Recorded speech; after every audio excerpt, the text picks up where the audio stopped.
Bonsoir à tous et bienvenue. Que s'est-il passé dans l'actualité monégasque? Eh bien, vous allez le savoir dans ce journal. Les touristes sont bel et bien là cet été et ça marche aussi dans le sens inverse. Vous allez le voir avec la présidente du syndicat monégasque des agences de voyage. Les habitants de la Principauté ont repris le chemin des destinations lointaines pour les vacances. Vous écouterez également Muriel Bubio, chargée de mission au sein de la commission d'insertion des diplômés à l'occasion d'une réunion qui s'est tenue ce mardi.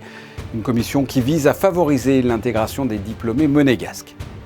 Cette semaine est synonyme d'art en Principauté avec la Monaco Art Week. Ce concept associe l'ensemble des galeries d'art et les maisons de vente, regroupant 16 lieux que l'on peut visiter. La directrice de la collection de voitures du Prince nous présentera le nouvel écrin qui abrite ces merveilles du monde de l'automobile. Le musée était auparavant à Fontvieille et depuis moins d'une semaine au Port Hercule, route de la Piscine, sur le passage du Grand Prix. Suite de notre série de reportages consacrés aux idées d'activité pour les jeunes. Aujourd'hui, le Passeport Culture propose des stages de cheer dance pour devenir pourquoi pas cheerleaders. Et enfin, un sujet de saison avec la chaleur. Nous vous dévoilerons les tendances du moment du côté des glaciers. Mais avant de développer ces titres, un point sur le bilan sanitaire hebdomadaire de la Principauté. La semaine dernière, 389 nouveaux cas positifs à la Covid-19 ont été révélés. 31 personnes hospitalisées au CHPG, 2 patients sont soignés en réanimation. Quant au taux d'incidence, il est en hausse et passe de 994 contre 748 la semaine précédente. Pour rappel, c'est le nombre de personnes positives ramenées sur une base de 100 000 personnes. Est-ce que cette remontée du taux freine les envies de s'évader et de partir en vacances? Nous allons voir cela tout de suite avec la présidente du syndicat monégasque des agences de voyage, Corinne Bertani. Bonsoir. Bonsoir Fabien. Les touristes sont de retour à Monaco et à l'inverse, je vous pose la question, est-ce que les monégasques et les résidents sont des vacanciers? Est-ce qu'ils partent nombreux cet été? Et oui, ils partent et comme on est content de pouvoir leur proposer des voyages, alors ils partent dans le même sens que nos amis américains et canadiens, donc aux États-Unis, au Canada, évidemment dans des destinations qui font rêver comme les Maldives, mais l'Islande et bien sûr l'Europe, la Grèce, la Crète. On est tellement contents de pouvoir leur proposer des voyages et eux sont au rendez-vous, ils ont besoin de dépaysement, besoin de voir autre chose, besoin de se reposer et nous avons nos clients au rendez-vous et on en est très satisfaits. Et la remontée du taux de cas de Covid en ce moment, ça vous inquiète en tant que présidente du syndicat monégasque des agences de voyage? Bien sûr, on ne peut pas ne pas passer à côté de cette information parce que nos voyageurs partent cet été, mais ils font beaucoup de projets pour la fin de l'année, pour l'hiver prochain. Donc bien sûr, un peu d'inquiétude. On espère que les pays ne vont pas refermer, ne vont pas augmenter leurs contraintes au niveau des formalités sanitaires. On attend et on garde l'espoir parce que l'optimisme doit être de rigueur jusqu'à la fin de l'été. Vous nous avez dit là à l'instant quelles étaient les destinations un petit peu choisies. Quels sont vos coups de cœur? Qu'est-ce que vous nous conseilleriez?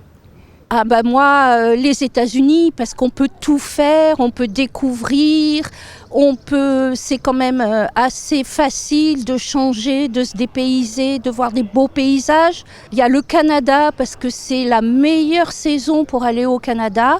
Et bien sûr aussi Bali, parce que Bali, c'est le seul pays d'Asie qui est en bonne saison l'été pour nous. Donc Bali, c'est le total dépaysement, les temples, la nature, les rizières, la mer, les beaux hôtels. Donc vous nous confirmez, parce que l'année dernière, c'est vrai que les monégasques, les résidents partaient dans l'Hexagone essentiellement, éventuellement un peu en Europe, mais pas plus. Les monégasques changent de continent là. Hein.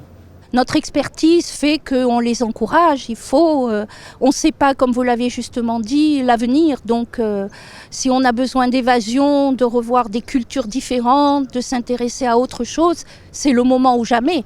Donc nous, professionnels du voyage, on les incite à le faire s'ils en ont envie, bien sûr. Vous nous avez donné quelques conseils. À l'inverse, qu'est-ce que vous nous déconseillez comme voyage, peut-être par rapport à la crise sanitaire ou les complexités de voyager? Qu'est-ce que vous nous déconseillez? Eh bien, il y a un très beau pays comme le Sri Lanka qui est en crise actuellement. C'est compliqué d'y aller. Il y a quelques pays d'Afrique où c'est encore compliqué d'y aller. Il y a des contraintes. Je ne veux pas parler des mauvaises choses, je voudrais que mon message soit plutôt vers les destinations qui sont réouvertes et qui donnent envie aux gens de prendre le pas sur le fait de ne pas partir parce que c'est compliqué. Et dernière question, avec le contexte de crise sanitaire, comment se portent les agences de voyage à Monaco ? Les agences de voyage ont énormément souffert. Nous avons heureusement été très aidés par l'État monégasque. Autrement, nous ne serions pas là. On rebondit pour cette saison d'été. Comme vous l'avez justement dit, on est un petit peu inquiet pour l'hiver, mais bon, on est toujours là, personne n'a fermé, on a tous envie, c'est un métier de passion, donc on fait tout pour que les clients soient contents, on leur apporte notre expertise, on les conseille sur les formalités, sur les aéroports, parce que comme vous le savez, l'actualité aussi n'est pas facile pour les compagnies aériennes, donc on essaye de leur montrer tout ce qu'on leur apporte en plus que Internet, et je pense que les clients monégasques, les résidents, sont conscients de notre savoir-faire. Voilà, on voyage, les monégasques partent en voyage cet été. Corinne Bertani, merci. Oui. Merci à vous, bonne soirée. La commission d'insertion des diplômés s'est réunie ce mardi. Cette commission vise à favoriser l'intégration dans le tissu économique des diplômés monégasques ou ayant des attaches avec la principauté. Cette commission vient de faire un bilan sur ses activités et a présenté son rapport annuel pour l'année 2021. Je vous propose d'écouter à ce sujet Muriel Bubio.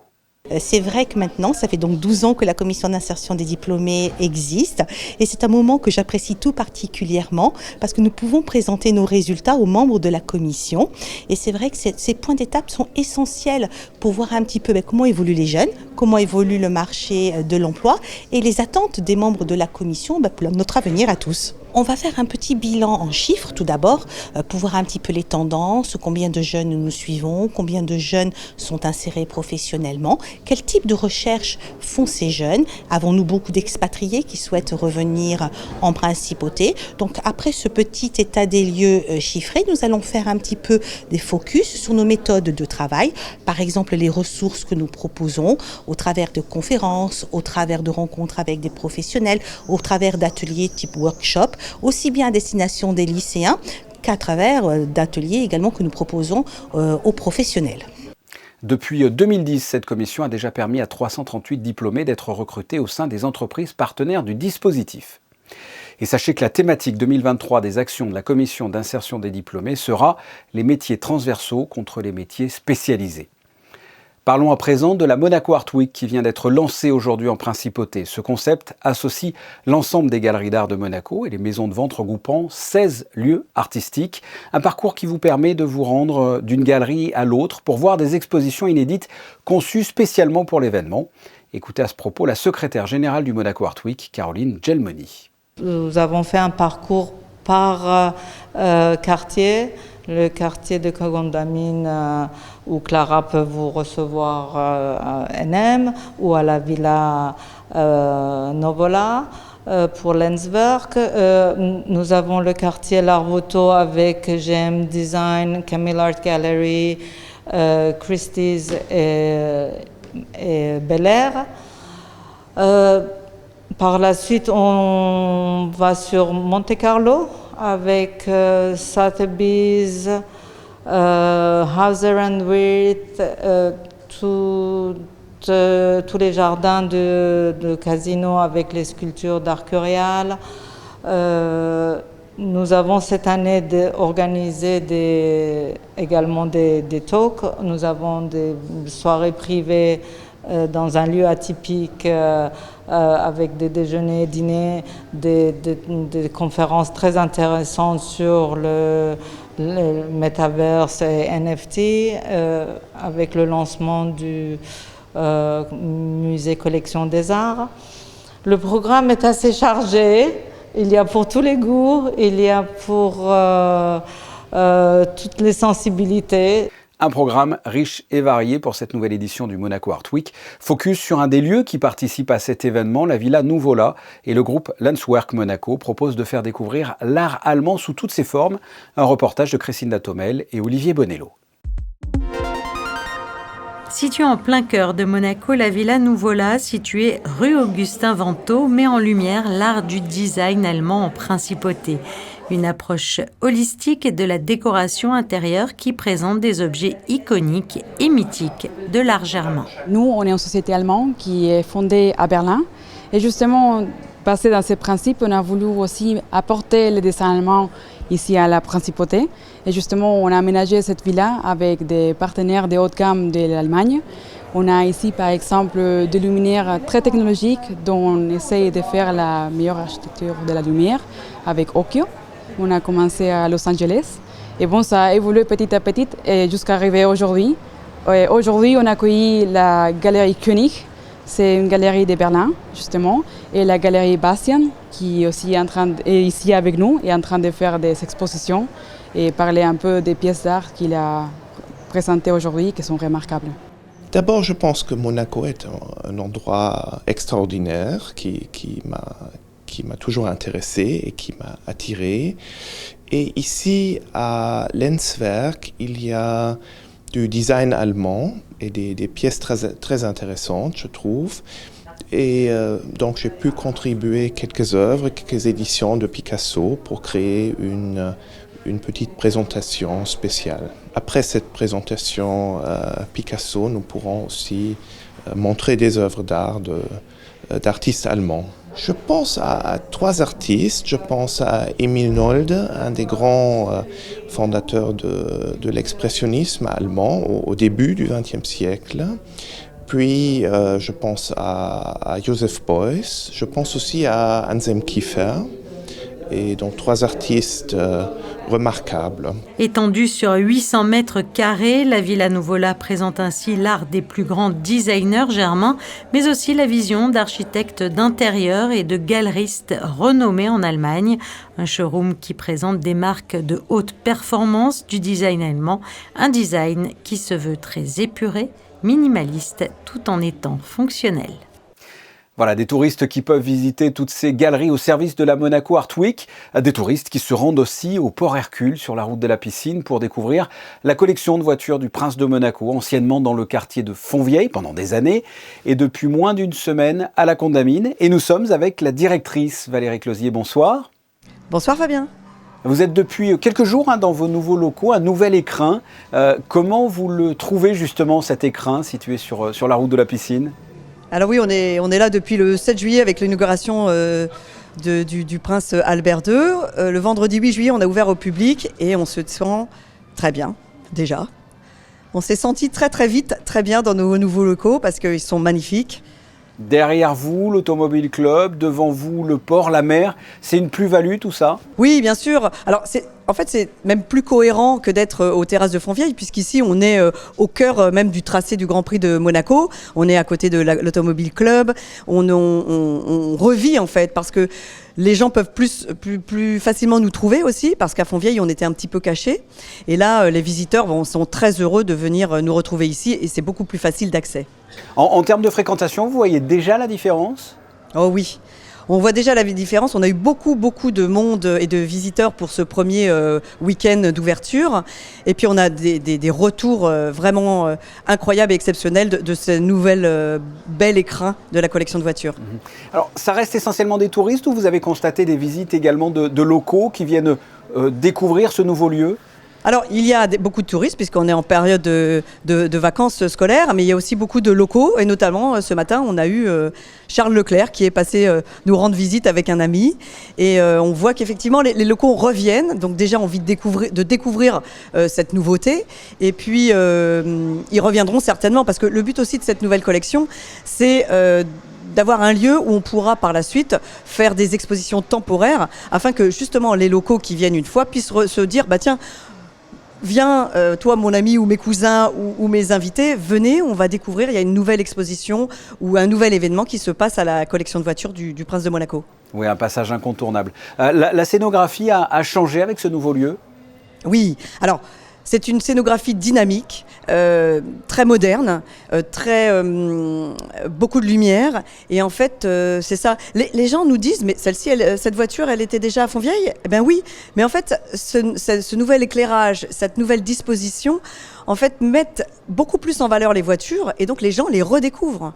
Et c'est une scénographie aussi qui se veut très dynamique, parce que vous verrez, en fait, c'est comme si nous étions sur un circuit avec des courbes, avec des miroirs, avec des reflets, avec des couleurs, avec beaucoup de lumière.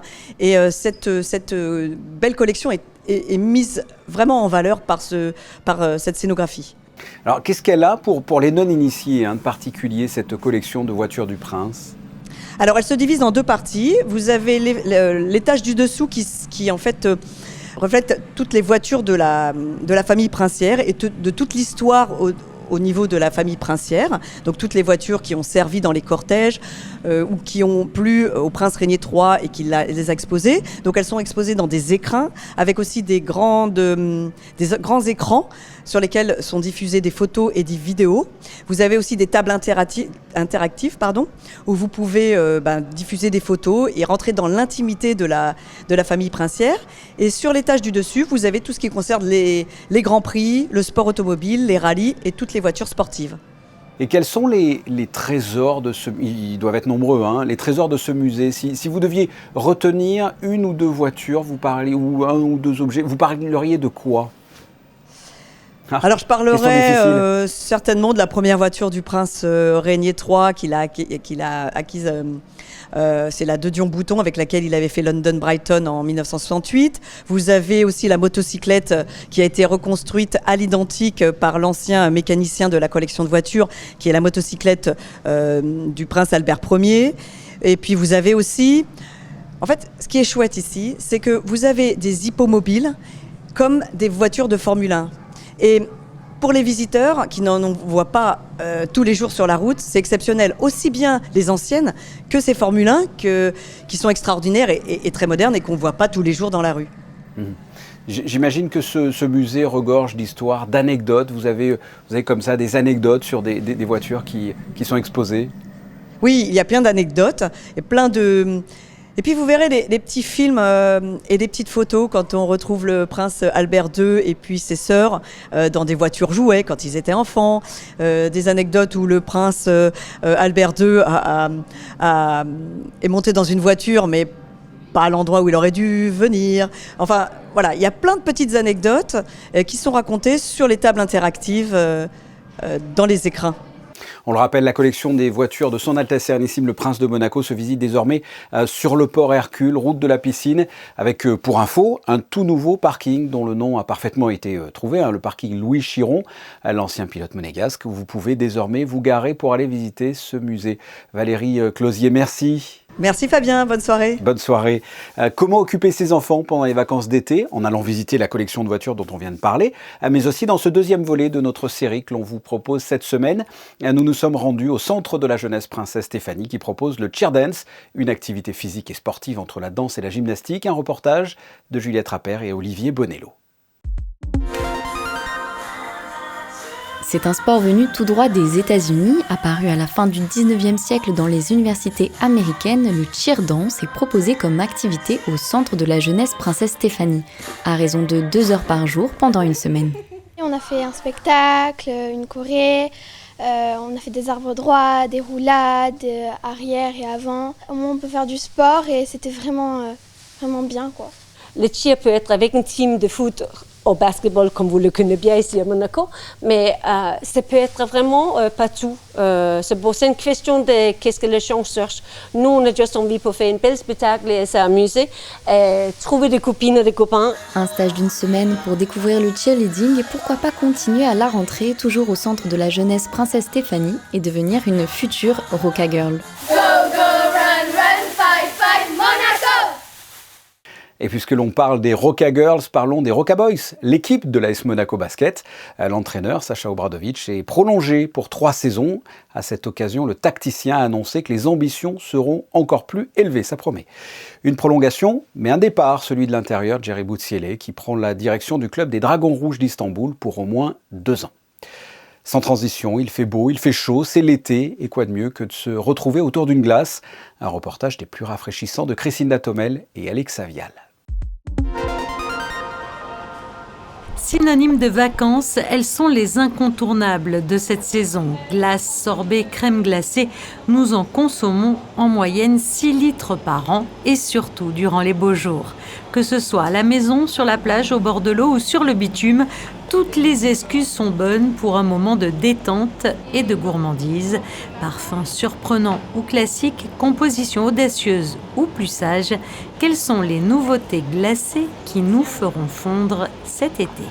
Alors, cette année, on a fait un nouveau parfum qui s'appelle Nocciolata. Donc, c'est à base de crème de noisette avec une crème au chocolat. C'est très gourmand et c'est un parfum qui maintenant est devenu un de nos best-sellers aussi. Du coup, je pense qu'on ne pourra plus jamais l'enlever du glacier, ça c'est sûr. J'aime beaucoup les glaces, c'est frais et tout. Et en plus, ici c'est cool parce que souvent il y a le marché de la Condamine et tout. Et du coup, on peut venir et manger des glaces ici, c'est bien. Et c'est quoi ton parfum préféré? Melon, je pense. Sorbet, cette année, qui marche pas mal, on a la pastèque. C'est très rafraîchissant, c'est vrai qu'avec les températures actuelles, ça change un peu du citron. C'est un peu plus gourmand aussi, donc pastèque c'est vraiment celui qui marche bien cette année. Avec par exemple les locaux, c'est vrai que Choco Pop c'est devenu vraiment le parfum qu'on vend le plus. C'est la fleur de lait avec la crème au chocolat. Sinon pour les touristes, ça dépend un peu des origines, mais on a beaucoup chocolat blanc, caramel, les fruits aussi. Mais c'est vrai que ce sera plutôt des parfums connus un peu mondialement, on va dire. C'est vrai qu'on vient volontiers ici parce qu'elles sont excellentes. Vous savez, c'est les papilles qui parlent, c'est pas nous. Quand c'est bon, on revient. Et donc, on a trouvé notre glacier. J'aime beaucoup les glaces et moins les sorbets. Est-ce que les glaces vont fondre rapidement avec la chaleur annoncée un peu partout dans l'Hexagone? La réponse avec la météo, Chrisinda. Eh bien oui Fabien, il va faire très chaud malgré la présence de quelques passages nuageux en cours de journée. Le matin, le temps sera ensoleillé, mais le ciel se couvrira en début d'après-midi. Du côté des températures, comptez 22 degrés pour les minimales et 29 pour les maximales. L'eau de mer sera à 27 degrés. Le soleil se lèvera à 5h58 et se couchera à 21h13. Demain, nous fêterons les Joëls. Le 12 juillet 2005, il y a 17 ans jour pour jour, vous pouviez suivre en direct sur Monaco Info l'avènement du prince Albert II. Pour célébrer cette date anniversaire, voici un florilège de photos d'archives de la direction de la communication. Ce journal est terminé, on se retrouve sans faute demain à 19h. Passez une excellente soirée, au revoir.